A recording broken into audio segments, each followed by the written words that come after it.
আসসালামু আলাইকুম ওয়া রাহমাতুল্লাহি ওয়া বারাকাতুহু।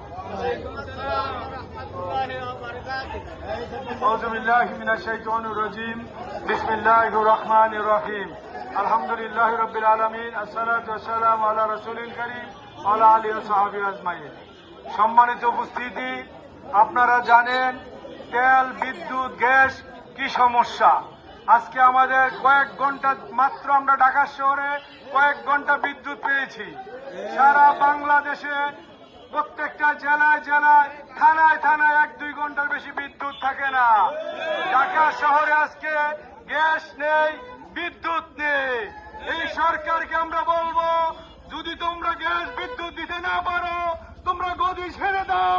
এই দেশের জনতা তোমাদের হাত থেকে বুঝে নিয়ে তেল বিদ্যুতের সরবরাহ ব্যবস্থা করবে। এই তেল বিদ্যুৎ এই সরকারের সিন্ডিকেট নিয়ন্ত্রণে আছে। এই জন্য তেল বিদ্যুৎ আজকে তারা ছাড়তেছে না। এই চাঁদাবাজরা, এই দখলবাজেরা তাদের নিয়ন্ত্রণে রেখে তেল আটকে রেখেছে, বিদ্যুৎ আটকে রেখেছে, গ্যাস আটকে রেখেছে। আমরা তাদেরকে বলবো, তোমরা আমাদেরকে কষ্ট দিবে না, এই বাংলাদেশের মানুষকে কষ্ট দিবে না। তোমরা না পারলে সিন্ডিকেট ভাঙতে আমাদের হাতে দাও।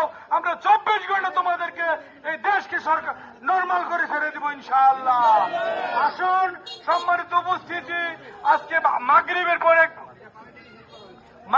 পর একবার কারেন্ট গেল, এবার আবারও কারেন্ট চলে গেছে। এইভাবে চলতে থাকলে একটা দেশ চলতে পারে না।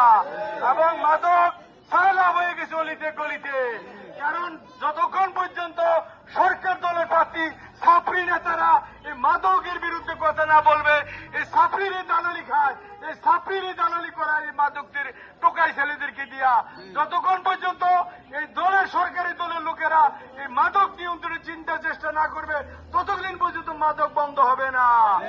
আসুন আমরা সবাই মিলে, দেশ সবার, এলাকা সবার, আমরা সবাই মিলে মাদক নিয়ন্ত্রণের কাজ করি। আমাদের ভবিষ্যৎ প্রজন্মকে আমরা সুন্দর একটা দেশ উপহার দিতে পারি, মাদকের সয়লাভ থেকে তাদেরকে বাঁচাইতে পারি, সেই চেষ্টা আমরা সবাই করবো ইনশাআল্লাহ।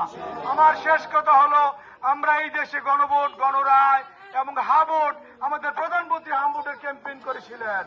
একমাত্র বাংলাদেশের দল, যে দলটা হলো প্রতারক দল, এটা হলো বিএনপি। যেই দল হলো মুনাফিক দল, এটা হলো বিএনপি। যারা সংসদে দাঁড়িয়ে বলে যে আমরা দেশে নির্বাচন হবে না, এই জন্য আমরা হাভোটের পক্ষে মিথ্যা কথা বলে মানুষকে ফাঁকি দিয়ে নির্বাচন করেছি। সিট পায়নি 100, ইঞ্জিনিয়ারিং করে 4 ঘন্টা সার্ভার বন্ধ করে তারা 213টা সিট নিয়েছে। এই দিন নয়, আরো দিন তোমাদের জন্য আছে। অপেক্ষা করো, এই দেশের মানুষ তোমাদেরকে ছাড়বে না।